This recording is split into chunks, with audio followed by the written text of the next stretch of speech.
All right, Shabbos, good morning. Let us begin. So we are going to Amir Hashem complete Parak Hey today, chapter 25. So the Ramchal continues. Remember again, in this particular chapter, we're speaking about how to acquire the midah of yiras hachet, how to go ahead and acquire this attribute of what we call fear of sin, which we've translated in two different ways. Number one, a yiras ha'onesh, a fear in general of punishment, and a want and a desire to avoid punishment. And number two, a bit more sophisticated, a fear of damaging a relationship with God and recognizing that everything I do has a repercussion and ramification. And so at the end of the day, my desire is to sustain and maintain that relationship with HaKadosh Baruch Hu, and therefore I only want to do things that are going to help in that direction. So he began discussing, so how does one go ahead and how does one acquire this midah? So really the Ramchal said it's really a focus of cognition. It's a way that I think. And if I recognize that I constantly stand in the presence of God, an acute God awareness, Shivisi Hashem lenegdi summit, if I create this constant and consistent God awareness, and I recognize that I exist, that I live in the presence of Hashem, then by definition that shapes everything that I do. That shapes the things I will do, shapes the things I won't do, so on and so forth. So he says, Va'amnam, hadavar hazeh, eino mitztayer hetiv v'seichal ha'adam, ela al yidei hasmadas hasbonenos v'astaklus hagadol. But Ramchal says this is really only something that a person comes to with constant and consistent contemplation, meaning the notion that we live in the presence of God is something we all know. The problem is not knowing it. The problem is feeling it. And feeling it is only something that could occur with constant and consistent contemplation and reinforcement. Kikevan sha'adam rachok michushenu. Excuse me. Kikevan sha'adavar rachok michushenu. Lo yitzareu asechel. Ela acharov ha'iyun v'ashkafa. Because since this is something that we can't really feel, I can't, meaning in my chush, if I utilize my physical senses, I can't sense God, right? I can't touch God, I can't feel God, I can't smell God, I can't see God. So I can't, right? So I can't hear, I hear and I see and I can touch manifestations or creations of God, but God himself I can't. So because of that, this is something that is often difficult for me to wrap my head around. So cognitively, I know it, but to actually feel it and to actually implement it in my day-to-day life is difficult. That's why it requires constant review, constant reinforcement of that concept.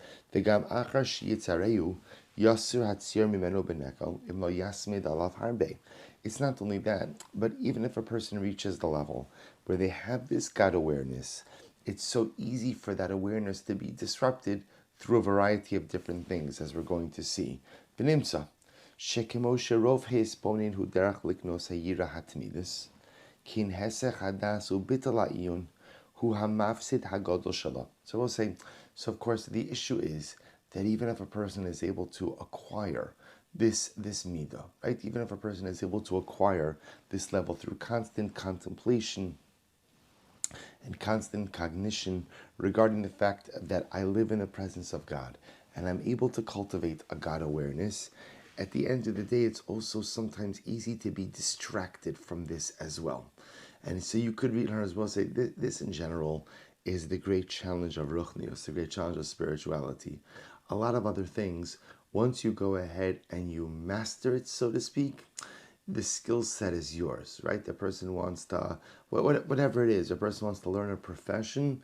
So once you master that profession, the profession is yours. Now, obviously, you have to reinforce. Anything you don't reinforce, ultimately, again, evaporates. But Lamais, it's not the pshat that if a person masters a particular trade, and then for one day they go on vacation, the next day the trade is still there. The trade is still there. Okay, if they go on a sabbatical, it might be that you need to go ahead and polish the trade a little bit more. But Lamais, it's there with ruchnius, with spirituality. There's something so profound, which is that if I take a break from my spirituality even for a day, you know that when I resume, it's like I'm starting all over again. It's the great anomaly of life that you would think that if I'm on a good spiritual level for Monday, Tuesday, Wednesday, I can coast on Thursday. Yeah, we know that's not the case. Every day is a new endeavor. Every day is a new battle. And as much as one day does in fact build on the next, at the end of the day, unless there's constant reinforcement, the spirituality that I've amassed so easily evaporates and goes away. So he says, this is the difficult part. Even if I'm able to master and I'm able to reach a level where I truly possess a yiras Hashem, if there's what's called a hesech hadas, a lapse of awareness in any way, so halacha l'maisa, I could lose everything. So he goes on, Humash Etziva HaKadosh Baruch Hu ala Melech, v'haisa imo, v'karabo kol yimei chayav, leman yilmad liyira es Hashem elokav. This is why he quotes over here the pasuk by the Melech, by the king. When the king becomes a king, he must go ahead and write a Sefer Torah. And that Sefer Torah must be with him all the days of his life in order that he could learn to fear HaKadosh Baruch Hu. What's the idea? What is the God saying? So yes, on a physical level, the king has to write a Torah, and the Torah has to be with the king. On a deeper level, what it's also saying is, God saying to the king, if you want to be a good king, you want to be a good Jew, that Torah has to be with you each and every day. Halamarata. Therefore, it turns out that yiras hachit is only acquired through consistent and constant, what he calls kriya, he calls reading, but he means learning and self-development. So we will say, so in other words, yiras hachit is fundamentally rooted in the creation of God awareness. God awareness is the result of constant and consistent learning and deep spiritual thought. Those things combined create a system of God awareness. But it only works if it's constant and consistent. The moment that there's hesech hadas, the moment that there's a lapse of awareness, is the moment that God awareness lapses. And when God awareness lapses, ultimately again, my yiras hachit lapses as well. El lefi she'ena yira hazos musages beteva, ki adarabba, rechoka hi mimeno mipnei gashmias hachushim, ve'eno niknis ela al yedei limud, ve'en limud yira ela b'rov hasmada b'tar d'rachav ali hefsek. But of course the challenge is God awareness. God awareness doesn't come naturally to us. Why doesn't God awareness come naturally? It's so profound. There's only one thing that comes naturally to me, and it's me awareness. That's what I have. I have me awareness. That's the only thing that is innate. Awareness of anything else besides me requires work. Now the truth is, to be aware of my spouse, or to be aware of my kids, or to be aware of other people, that comes a bit easier because I could see them, I could feel them, I could touch them, I could physically experience them.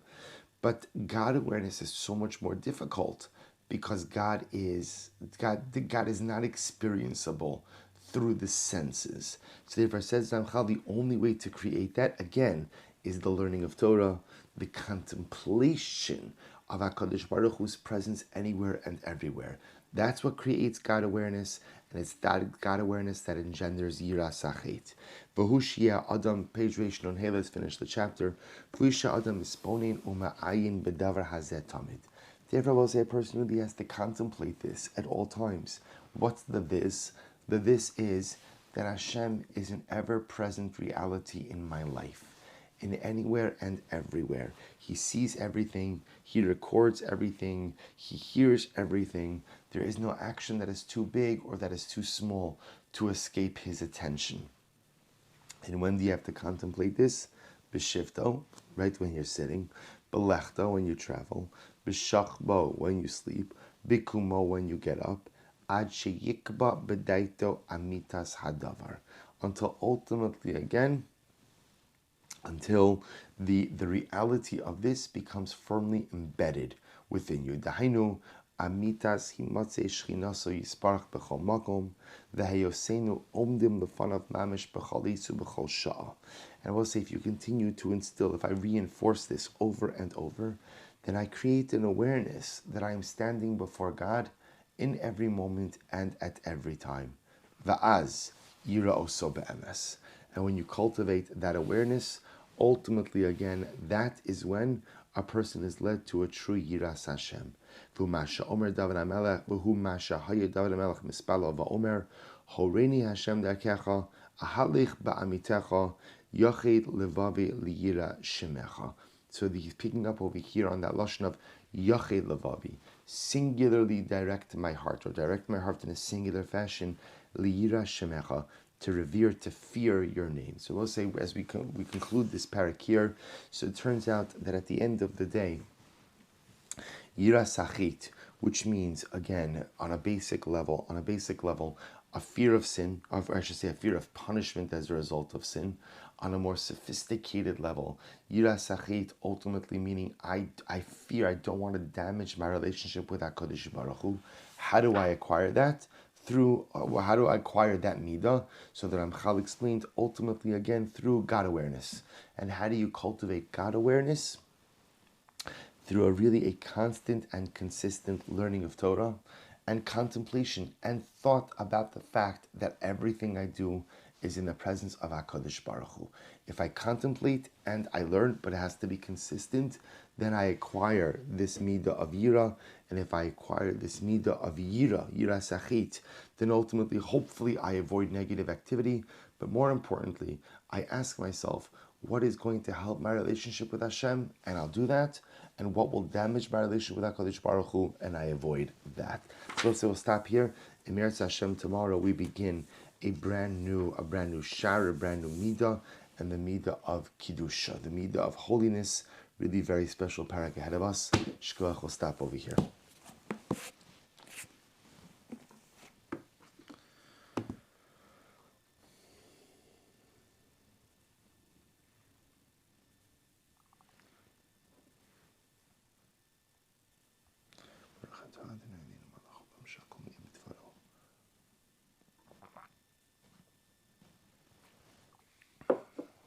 All right.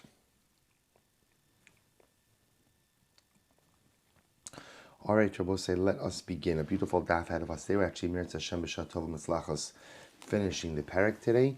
Today's daf is Mem Zayin 47. We are picking up on Mem Vav Amud Beis 46b. And we are picking up Rami Le Abayi Le Rav Yosef. It is 2, 4, 6, 8, 9 lines up from the bottom. Our shir this morning is dedicated by our Talmud Torah sponsors for the month of Nisan, Frank and Debbie Spector, with deep gratitude to the entire Kehillah. Paul and Kathy Pollack for dedicating the Shiurim and Drashos this month in memory of Paul's father, Shmuel ben Zachariah, his mother Sarah Bas Avram, great-grandmother Cyril Bas Rab Dov, and today's Daf Yomi dedicated by Greg and Rachel Levitan in memory of Sylvia Schreiber, Sarah Gittel Bas Yisrael Baruch Zichronu Livracha. We hope that on the merit of our Talmud Torah, the Neshamas will have an Aliyah, the families in Nechama. We thank all of the Mishpachos for their sponsorships. And Rabosai, with that, let us begin. With that, we're continuing. First of all, Arielman Yashikoach on the background. It looks like Eretz Yisrael and Sira Sa'omer together. I don't know how you do it, but you're like my Zoom Rebbe. It's incredible, like an inspiration. So with that, let us begin. So the Gemara says as follows. Remember, we're still continuing on the halachas. Yes, that is true. Let's keep the sibling rivalry off the chat over here. So we continue in our machlokes, or in our discussion. Although I just have to say this, I do think Saeed Haken still has it. I'm saying to Mamish, he's each of us are at home, whatever background you want. He's in the base medrash, and everybody is seated, attentive there. So that's all right. So anyway, the Gemara says as follows: we're still dealing with the machlokes Rabbi Yehuda and Rabbi Shimon regarding muktzah, and focusing specifically on the nature of muktzah. We have Rabbi Shimon's model, a very permissive and very kind of like open-ended muktzah. We have Rabbi Yehuda, a much more restrictive form of muktzah. So Gemara is continuing on this discussion. Rami le Abaye le Rav Yosef. So Abaye posed the question to Rav Yosef. Mi amar Reb Shimon kavsa mutul taltala, kavsa in lo kavsa lo. So we'll say up until now we've been focusing on the idea that Rabbi Shimon pretty much only has one type or one situation where muktzah is truly problematic, and that's when. Let me say it differently. Rabbi Shimon holds that halacha l'maisa, once the nair goes out, you are permitted to go ahead and carry it. But when the nair is lit, even Rabbi Shimon agrees that you are not permitted to carry the nair. Now, what's the reason for that? So the Gemara says, "My taima, tilma bahadi dinaket lekafsa." It must be because Rabbi Shimon is concerned that if halacha l'maisa, you go ahead and you carry the nair, what may occur? You may come to go ahead and extinguish that nair. Or you'll be carrying it, and by carrying it inadvertently, you may come to extinguish the nair. Therefore, Rabbi Shimon says, while it is lit, the nair will be muktzah. So the Gemara says, but 1 second. But here's the problem with that. Rabbi Shimon is on record as saying that a davar she'eino miskaven, if you perform a malacha without intent, then ultimately, again, that is mutter. This sanya, because we learned Rabbi Shimon Omer, Gorer Adam Kise Mita V'Safsal Ubilvad Shli's Kavin Lasos Charetz. After we learned in the Brayso, we've seen this quoted many times, that on Shabbos a person is permitted to drag a seat, a bed, or a bench, even across a dirt area, as long as his intention is not to make a furrow. So we'll say, so again, now leaving aside Psik Reish, Davar she'eino miskaven, we'll talk about these items a little bit later, but the idea that the Gemara is expressing over here is you could drag your bench from one side, from point A to point B, even though, again, you may end up going and making a furrow. Now, making a furrow is a problem of choresh, of plowing on Shabbos. And yet Rabbi Shimon says, because that's not your intent, ultimately, again, it's not a problem to move the bench. So why wouldn't we say the same thing over here? Rabbi Shimon should allow you to go ahead and carry the candle. Because what's the worst case scenario? That you end up extinguishing the candle, but that wasn't your intent. So because of the davar she'eino miskaven, Rabbi Shimon should say that it's mutter. To which the Gemara says something really quite fascinating. Kol heichad dechi mechavein ika isura d'oraisa, kilo mechavein gaz Rabbi Shimon d'Rabbanan. What we say is like this. Any situation where intentionality would create an isra d'oraisa, Rabbi Shimon holds that even unintentional act is asr midrabanan. Kol heichad dechi mechavein ika isura d'Rabbanan. But wherever intentionality would only yield a rabbinic prohibition, kilo mechavein char Rabbi Shimon lechatchila. Therefore, where there's no intention, Rabbi Shimon says it's mutter lechatchila. So we'll say, so this is really quite fascinating. So let's contrast the cases. We'll say, in the case of the furrow, if you were to drag a bench, right? If you were to drag a bench from point A to point B, and even if you were to intentionally create the furrow, what would be the halacha? That's only an Isser D'Rabbanan. Right now, that's an Isser D'Rabbanan, not an Isser D'Oraisa. Why not? Because they will say, to violate the Isser D'Oraisa of Charisha, of digging a furrow, of working the land, you have to do so with farming instruments, right? With a shovel, with a spade, with something, not with a bench. So because, number one, you're doing it in a non-normative act, even if you were to intentionally dig a furrow with the bench, that'll only be Asr Midrabanan. So Rabbi Shimon holds that whenever intentionality only yields an Isr D'Rabbanan, so therefore, again, unintentional commission of the act will be mutter. That's why Rabbi Shimon allows you to move the bench. But in the case of the candle, if you were to go ahead and intentionally extinguish it, that would be an Isr D'Oraisa of Kibui, right? That's a biblical prohibition. So because that would be a biblical prohibition, therefore what? Rabbi Shimon is gozer, and he says that midrabanan it is aser. So I will say that's why it sounds like Rabbi Shimon, although he'll permit you to move the nair after it extinguished, halacha l'maisa will say that you cannot go ahead and carry it while it is lit, out of concern that l'maisa it will be extinguished. Because if you end up extinguishing it, even though if you ended up extinguishing it, it's a davar she'eino miskaven, right? It's unintentional, and therefore it's only midrabanan. But since in this case, if you were to do it intentionally, it's asr midoraisa. Rabbi Shimon says, therefore it's asr midrabanan even unintentionally. Therefore, you can't move the nair while it is lit. Okay, so massive Rava raises a kasha. Mochrei ksus. So we'll say if you have people who are selling garments, right? They're selling garments, they're selling clothing. The problem is the clothing has shatnez. So mochrei ksus, mochrin kidarka, not permitted to go ahead and sell in the normal fashion. Now both say, now normal fashion means as follows. The way apparently clothing merchants used to sell their wares is that you would put on the garment, So you put on the garment and you would yell out, shirt for sale, jacket for sale, and you would be modeling it essentially for anyone who passed by. So the halacha is, Rava says, even though the clothing possesses shatnez, you can still go ahead and sell it in the normative fashion. Obilvad shelo yiskavin b'chama mipnei achama, u'b'geshamim mipnei geshamim. As long as you don't have in mind to benefit from the clothing. In other words, they both say, you don't have in mind that when it's hot outside, that the clothing is shielding you from the sun, or when it's raining, that it's shielding you from the rain. So in other words, you could go ahead and wear the clothing, for the express purpose of modeling the clothing to sell.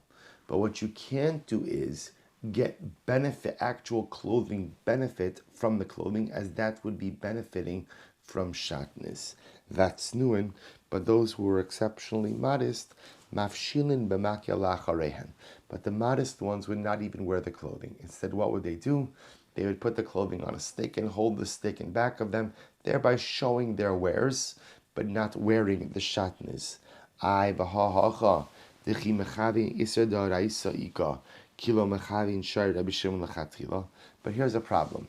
The model that you just espoused before, right? The model you just espoused before is the concept that according to Rabbi Shimon, halacha l'maisa, when something is asur, when you have something which, if done intentionally, creates an iser da'araisa, so therefore, even if you do the act unintentionally, it'll be asur midirabanan.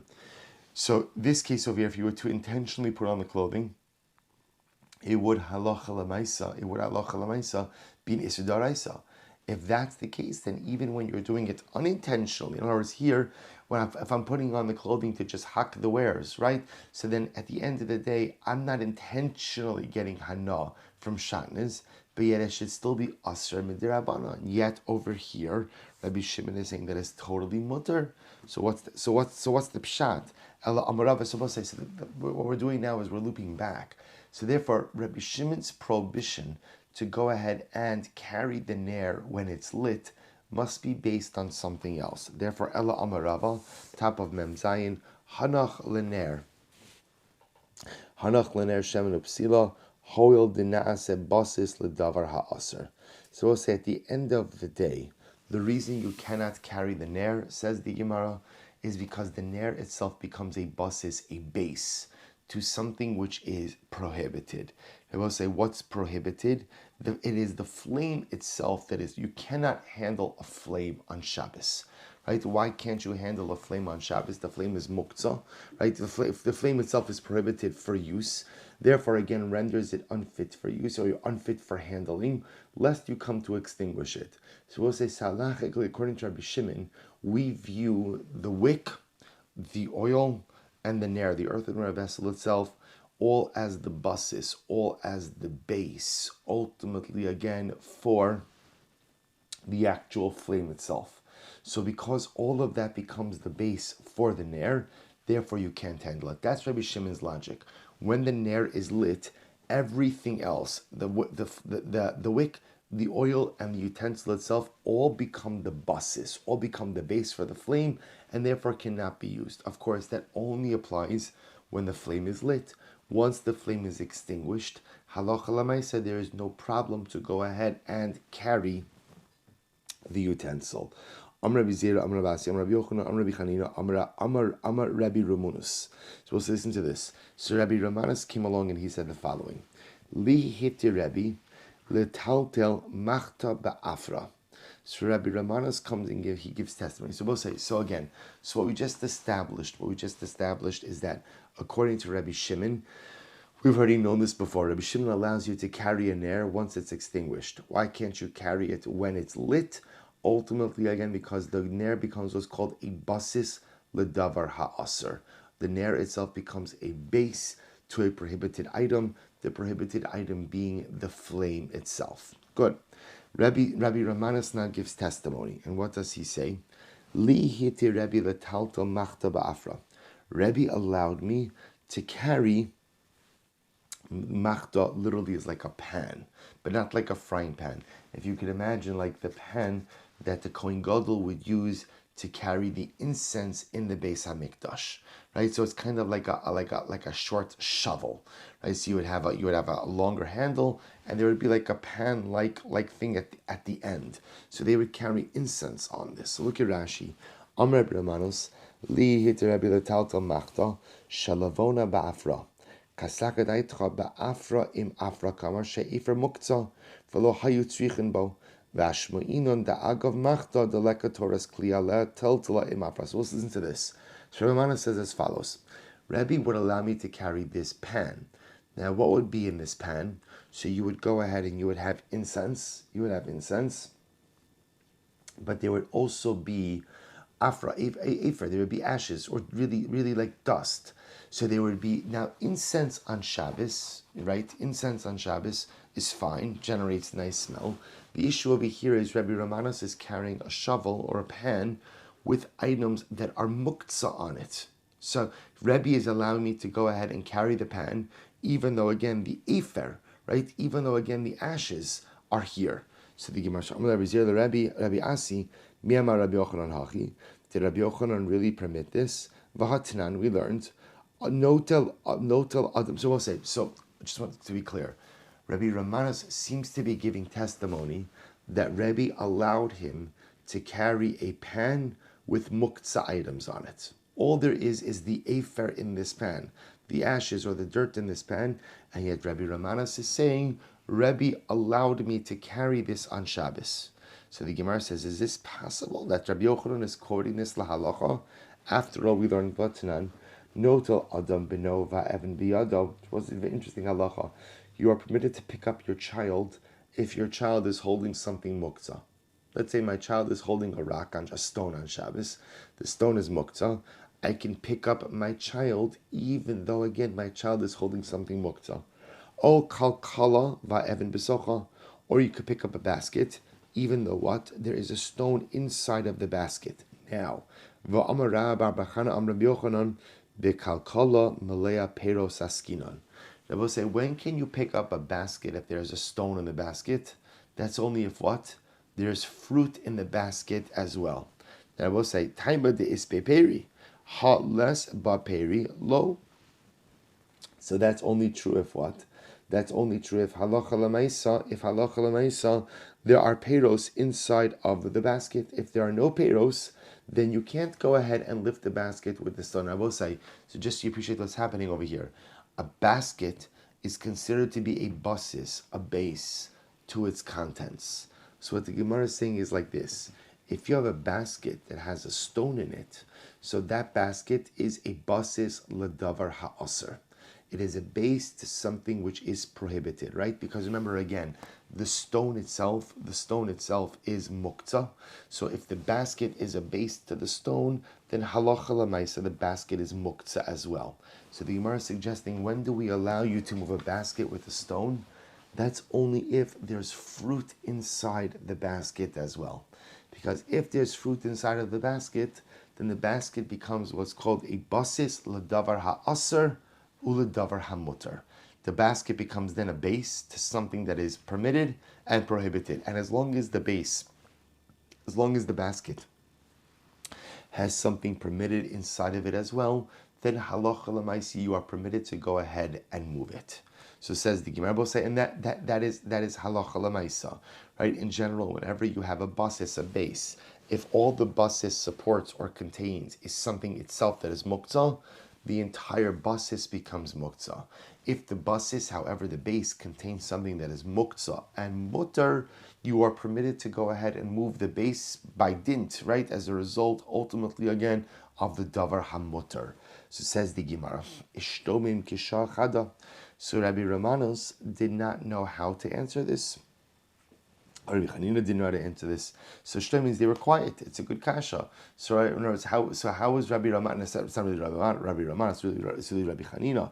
I said how did Rabbi permit Rabbi Romanus to go ahead and carry the pan if all the pan contained was ash? If all it contained was ash, then lamaisa halacha lamaisa, it should be prohibited to carry the pan. So the Gemara says, Va'amar hachanami de isba kartin. What's the case for both sides? the case was where there wasn't just ash, but rather again, there were some pieces of incense that were still left in that fire pan as well. Now, remember again, a piece of incense is totally mutter, right? You could take the piece of incense on Shabbos, you could smell it. It's not a problem. You can't burn it, obviously, but you could smell it. So what they're answering is that Rabbi Ramanas was permitted to carry a pan that not only had ash, but ultimately again had pieces of incense as well. Therefore, the pan itself was a basis l'davar ha'aser v'hamutar. It was a base of something prohibited and permitted, just like the basket that has a stone but also has fruit and therefore can be moved on Shabbos. Amar Abaye says, 1 second. Kartin Bey Rebbe Michashivi. Let's remember again, Rebbe was very wealthy. Rashi says he was the nasi. So with one little, I don't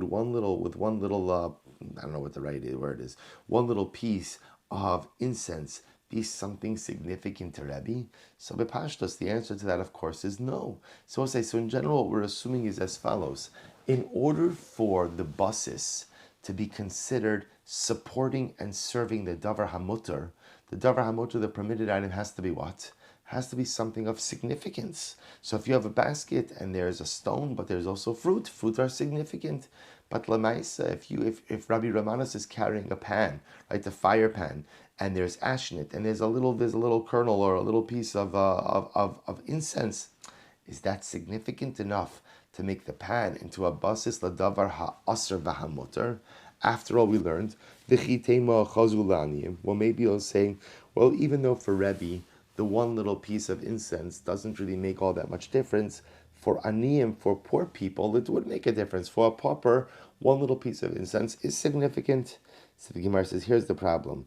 V'hatanya, big de aniyim la'aniyim, big de ashirim la'ashirim. They will say, remember again, we spoke about this extensively, that clothing is makabel tuma. Now, I will say, you could have different shiurim.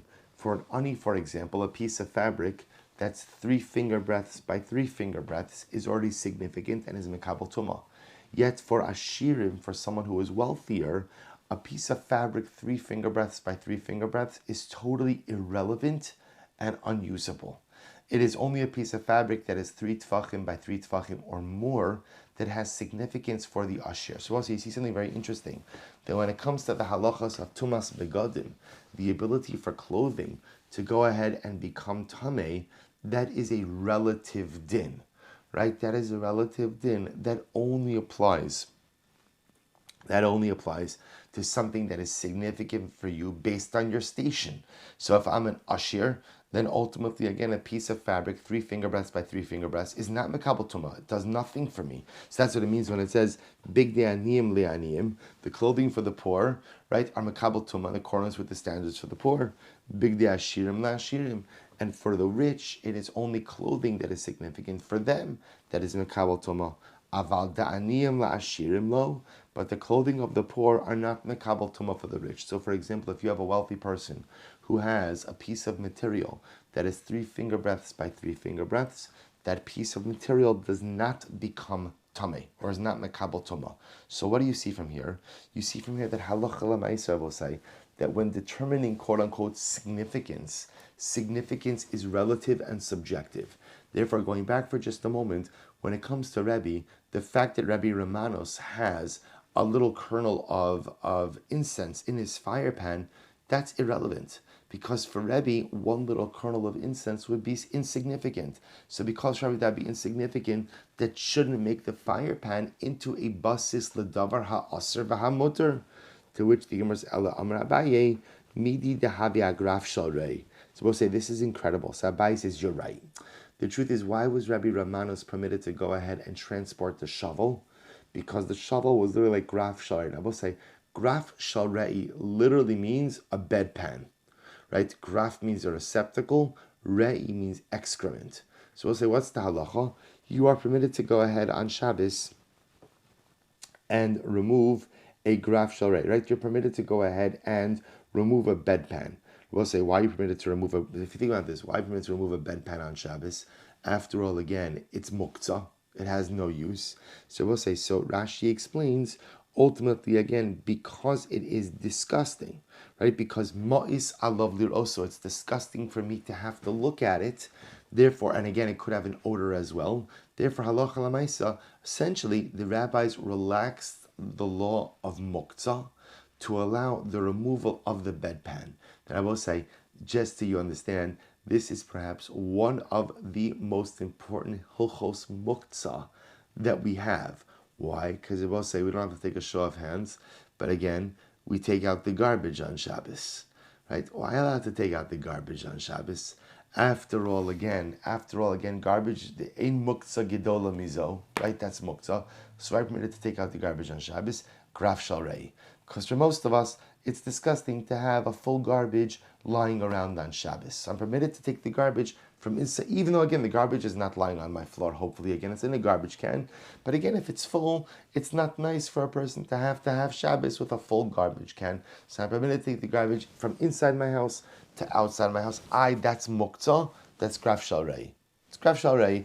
So therefore the Gemara says, perhaps the reason ultimately, again, why Rabbi Romanos was permitted to remove the fire pan on Shabbos was because it was disgusting for Rebbe to have that garbage, right, the ash, left over in his house. So he told Rabbi Romanos, take out the trash. Graf shalrei.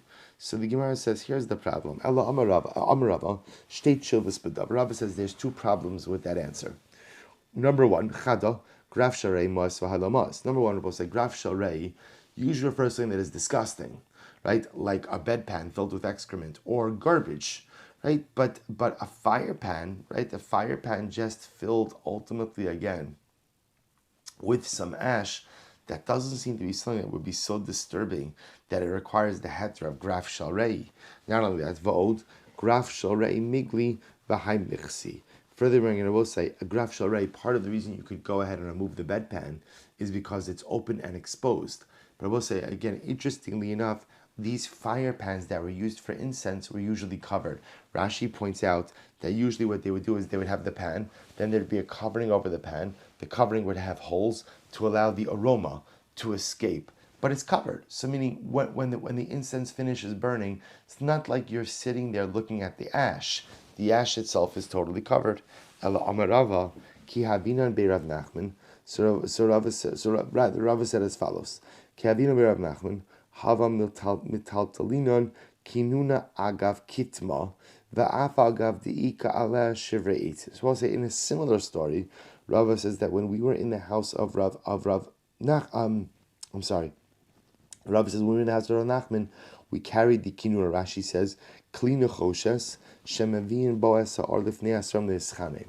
So we'll say this would be a brass utensil, almost like a shovel type item as well, a brass utensil. Well, actually, I take that back. Not really a shovel, more like I guess this is what we call like the Talmudic portable heater.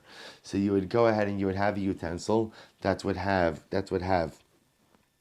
a cleaner chodesh, or they bring the fire before noble people to go ahead and warm themselves. So watch this. So Rava said, when I was in the house of Rav Nachman, I would go ahead and bring the kinuna, agav kitma, va'af agav di'ikale shivra etim. Look at Rashi, agav kitma, she'utzrichin la'afro, lechasos rok otsoa. So listen to this. So obviously, when this portable heater is burning, you can't move it because there's a fire. But once it goes out, it would have inside of it ash. Now, the ash was often used to go ahead and cover up saliva or cover up excrement. So Rava says, I used to carry this utensil in the house of Rav Nachman, and they would use because the ash was usable on Shabbos. Now, what else was in there? There were wood chips. Because remember, again, the way they would generate the heat was by burning wood. There would be some leftover wood chips. Now, the wood chips themselves were totally unusable on Shabbos. Yet, I still went ahead and carried the utensil. So the Gemara says, what's going on over here? So the Gemara says, so now, interestingly enough, what is this being compared to? This is being compared to the case of the basket with the fruit and the stone, right? The basket that becomes the basis can be moved, even though it has a stone, as long as what? as long as it has usable fruit inside of it as well. So Bepashas, what's happening over here is that Rav is saying that since I used to carry this utensil, because the ash was something that was usable, even though what? Even though halacha l'maisa, there were wood chips in there which were unusable. So this is a basis l'davar ha'aser v'hamuter, and therefore it can be moved on Shabbos. So says the Gemara, Meisvei, v'shavin shem yesh ba shivrei psila shas l'taltal. So we'll say, yeah, we learned that both Rabbi Shimon and Rabbi Huda agreed that halacha l'maisa, if there's leftover wick in your candle, even after the candle goes out, that l'maisa you can't move the candle. So what's going on over here? Amar Abaye bigalil lashanu. So Abaye says that was in the galil, because in the galil, ultimately again, apparently flax was very hard to come by, and therefore halacha l'maisa, leftover wicks were at a premium. Right? Leftover wicks were considered to be something very important, and therefore the item was still considered muktzah even after the fire went out. Levi bar Shmuel, Ashkechinu l'Rabbi Abba l'Rav Huna bar Chia, Davokhaimia Pischa de Rav Huna. Amr Lahu, Mal. So we'll say. So just if we pause here for just a moment, what comes out from this discussion is the concept of basis. So halacha l'maisa. So exactly, so the Gemara doesn't give exact clarity on some of these cases. But for our purposes, what does come out is as follows. Two very important halachas. Number one, if something is a basis, if something is a base to a muktzah item itself, then halacha l'maisa, the basis may not be moved. If something is a basis to a muktzah and a non-muktzah item, then halacha l'maisa, it can be moved. Number two, graf shal rei. If something is disgusting and it's sitting in your house, even though halacha l'maisa, then its disgusting nature should itself make it muktzah, halacha l'maisa, you are permitted to remove graf shal rei from your home. So you could take out the bedpan, you could go ahead and take out the garbage, and that is halacha l'maisa. Now the Gemara raises something very interesting. So what happens? They ask the following shaila: Ma'al lahachzer mita shal tarsiim b'Shabbos. So we'll say you have this tarsiim bed. What's a tarsiim bed? Rashi says over here, tzarfei nechoshes o gardiim v'hocha me'ir le'ir le'malachta v'nosini ma mito shal pragim. This is very interesting. You have a bed that is made of parts. Can you assemble on Shabbos a bed which is made of multiple pieces? So the Gemara says, Amrule, they said to him, Shapir Dami, yes, you are permitted to do so. You are permitted to do so. So the Gemara says, Asa lekamei Rav Yehuda, Amri ha Rav Ushmuel Dermi Tarvayu, hamachzer mit shel tarsim b'Shabbos, chayiv chatos. Okay, I must say, so we have a bit of a difference of opinion here. Right? So first opinion says absolutely no problem with going ahead and reassembling the tarsium bed. Absolutely no problem. Right? It's individual pieces. Now we'll say obviously this must be, the pieces just fit together, right? There's no like screws or hammering or anything like that, but rather you just take the independent pieces, you interlock them, and you're good to go. So one opinion says totally mutter. Other opinion says aser midaraisa. May say the Gemara is the kasha. Hamachsir kana menorah b'Shabbos chayiv chatos. Kana sayadin lo yachzir v'im hichzir patra ava aser. So let's listen to this. So here's a kasha. If a person goes ahead and has a menorah, going back to yesterday's daf, you have a menorah made of pieces, and you go ahead and you put back one of the pieces on Shabbos, you are chayiv chatos. You're chayiv chatos. Now I will say, now there's interesting discussion over here. Exactly why are you chayiv chatos? Rashi points out over here is because of makeh bepatish. Makeh bepatish is kind of like an overarching malacha that says whenever you finish a constructive act, makeh bepatish literally means delivering the final hammer blow, completing an object. So whenever you go ahead and you deliver the final hammer blow, you complete something, that's called makeh bepatish. So if you have a menorah made of pieces and you put in the piece, that's called makeh bepatish, you're chayiv midoraisa. Makeh bepatish is malacha doraisa. There's an interesting sub-discussion about, others say it's bona, it's building. And I will say, now we'll talk about this in more depth, but there is a fundamental machlokes about whether or not the malacha of bona applies to utensils or not. Here the Gemara Rashi seems to be going with the idea that it does not apply to bona. Therefore, if you have a menorah made of pieces and you put back in one of the pieces, halacha l'maisa, that you are in violation of the malacha of makeh bepatish, delivering the final hammer blow. However, on the flip side, so the Gemara says, sayadin lo yachzir, was very interesting. What happens if you can imagine, this is what was called a plasterer's rod. So you'd have people who would apply plaster. So what would they do? They'd have a very long brush. So we'll say, but the long brush had pieces. So you can make it longer, you can make it shorter. So Rashi points out something very interesting. Kana shal sayadin, Rashi says, Hatachin umalabdin abayis besid, yeshlen kana shal prakim, enotlin matlis barasha, v'sharm babesid, hamachay v'tachas abayis kshu eitach milamal efshar. We'll skip to Rashi Pater. Shein ze gamlo sharitzarach lachzor olafarko tamid. So we'll say, so there's a paintbrush, an extendable and retractable paintbrush. So because such a kli is used to constantly be taken apart and reassembled, right? Longer, shorter, longer, shorter, longer, shorter. So because of that halacha l'maisa, if you make it longer, you make it shorter on Shabbos, it is only asr midrabanan. Since that is a utensil that is constantly made to be shortened and lengthened, halacha l'maisa, you are not chayiv mid'oraisa for makeh bepatish, but rather it's only asr midrabanan. Rabbi Simai Omer, Karen Agula Chayiv, Karen Pshuta Pater. So we'll say this gets into the different types of musical horns they had. Rashi explains, we're not going to get into this. If you have a flat horn, ultimately again, and you go ahead and you assemble and disassemble it, it's pater. A rounded horn, you are chayiv. Inhu da amru. So we'll say, so again, the point over here that you're seeing is what?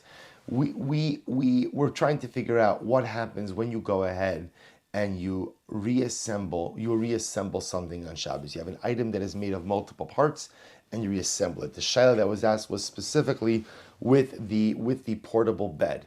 You assemble the portable bed on Shabbos. What is the halacha? So again, we have two different opinions. One says asr midaraisa, one says mutter. So something very important, a principle that you do begin to see over here, Abosai, is the following.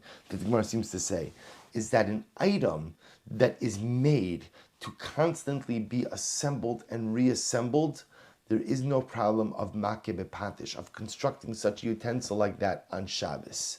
So where this comes up for our purposes, the Gemara says, is in this long paintbrush, the plaster brush, that is constantly omed, to be shortened and to be lengthened. So apparently the Gemara says in a case like that, halacha l'maisa, there is no problem of makeh bepatish. So we'll say, now watch this.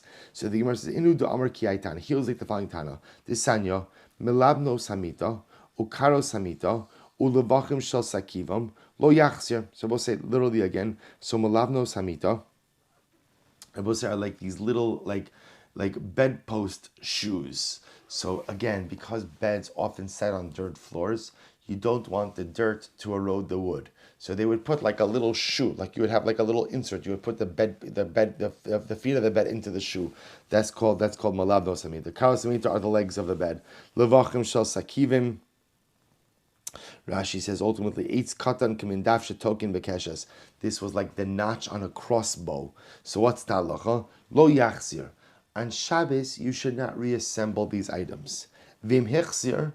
But if you did reassemble them, then what? Pater aval aser. It is aser midrabanan. Aser midrabanan. So we'll say, so again, you see, these are all items that ultimately, again, are relatively easily assemblable, right? And are generally a bit loose fitting. So halacha l'maisa, ideally you shouldn't reassemble on Shabbos, but if you did, it is only aser midrabanan. However, v'lo yitaka, you shouldn't nail anything in. V'imtaka chayiv chatas, and if you did nail something in, then you're chayiv chatas. Reb Shimon Gamliel Omer, im haya rafui mutter. If Rabbi said if you have an item that you're assembling, and halacha l'maisa, the pieces are loose fitting together, then it's permitted. So the Gemara says, Beirav Chama havamita galalanisa. So we'll say, listen to this. So in the yeshiva of Yeshiva Chama, they had this, what would they call this, Galilean mita. So it's a collapsible bed, right, or a portable bed. So they would assemble it on Yom Tov. Why is it that you permit assembling of this bed on Yom Tov? If you want to say binyan minat sadhu, if you want to say that ultimately binyan minat sad means it's not a normative act of building, which means that halacha l'maisa, since you're not putting the pieces together with force, right? And it's really only like a loose fitting object. The pieces only fit together loosely. Nehid the isur d'oraisa leka, isur d'rabanan mihaika. There is still what? Even if there's not an isur d'oraisa, there is still an isur d'rabanan. Amar le anik Reb Shimon Gamliel sirale the Amar im hayar rafay muter. So he said, I heard the Reb Shimon Gamliel, namely that if the pieces fit together loosely, then halacha lamaisa it is muter. And I will say that is indeed how the Shulchan Aruch paskins. If you have an item made of pieces, right, a collapsible item, a portable item made of pieces, you are permitted to assemble that on Shabbos if the pieces are generally loose fitting into each other. If, however, the pieces are tight fitting to the point that ultimately, again, the item is pretty solid construction and it's not easy to go in and pull them apart, then the halacha is you do not assemble that on Shabbos. Good. Says the Mishnah. Both sides finish the parak. Says the Mishnah. Nosten kli tachas and the kabel nitzotzos. V'lo yitem l'socha mayim of meishu mechabes. Suppose we actually saw this quoted on Sunday. Namely, that if you have a nair, and you're scared that your nair sparks. So what can you do? You can go ahead and place a utensil right underneath or right next to your nair in order so that the utensil, the secondary utensil, catches the sparks that fly off the nair. Said chas v'shalom, one should not start a fire. However, lo yitim l'socha mayim meishu mechabe. What you can't do is put water into that secondary utensil. Because what's the problem if you put water? Then when the sparks come in, what's going to happen? They're going to be extinguished. So you can go ahead and put a secondary utensil to catch the sparks, but you may not put water in that secondary utensil because they will extinguish the sparks. Says the Gemara, so we saw this already on Sunday. How are you permitted to go ahead and set up that secondary utensil? Are you not going ahead and effectively what? Are you not going ahead and negating that kli's usefulness, right? To both think about this. If you have a kli that you're putting underneath the air to catch the sparks, you're effectively rendering that kli immobile and useless. Because now once it catches the sparks, it's going to have muktzah in it. Once it has muktzah in it, it's unusable. So we'll say, I just want to point this out because it's actually quite interesting. What exactly is the problem with going ahead and making a kli unusable on Shabbos? So we saw before, this was back on Mem Gimel, I don't know that I read this. Rashi points out something fascinating, that it could very well be that making a utensil unusable on Shabbos almost is like building, is almost like going ahead and like affixing that kli to its place with mortar, right? Which of course would be asr on Shabbos. So mevata kli behechano means you are negating it from use. It can no longer be moved, and therefore halacha l'maisa, it's as if you are affixing it in place. So says, excuse me, how are you permitted to do this? Sorry. Nitzotzos in ben mamash. So most a beautiful statement that we expounded on Sunday, and also did in the Emunah Minute yesterday, which is sparks have no substance. So because sparks have no substance, therefore, what happens with the spark? The spark flies off the nair, falls into the utensil, and what happens when it's in the utensil? It just simply goes out. But lamaisa, there's no mamashas. There's no substance to it. Therefore, the secondary utensil can be moved on Shabbos. But what you can't do, Rabbi says, you can't go ahead and put water into the secondary utensil. Because if you do that, then halacha l'maisa, we go ahead and extinguish the sparks. Lema tnan stomach Rabbi Yossi. And mostly there are Mishnah reflexive of Rabbi Yossi. Because what does Rabbi Yossi say? Damar gorem liki boy aser. So it says we're going to see Rabbi Yossi holds that even causation, right? Even causing fire to go out in an indirect fashion is going to be asr on Shabbos. So we'll get into this fascinating discussion about what happens. What does a person do chas v'shalom if a fire breaks out in their home? And let's assume for a moment that the fire does not pose any mortal danger. Right? Let's assume that. Rabbi says that these halachas don't really apply to us because we have gas lines, we have electricity, and we also have neighbors. Right? But let's say, assuming for a moment that a person lives in a remote area, there's no gas line, there's no electricity. So chas v'shalom, a fire begins in a Ruvain's home. The only concern Mamish has is for the loss of money. So remember again, you can't do a malacha to save financial loss. So what happens if halacha lemaisa? If a fire starts, so we'll see. I don't want to get too into this now, but Rabbi Yossi. So there's a whole discussion over here about setting up earthenware vessels with water in them that will ultimately crack or burst when the fire gets near it. And when the earthenware vessels burst, what'll happen? The water will come out and extinguish the fire. So Rabbi Yossi does not allow this, right?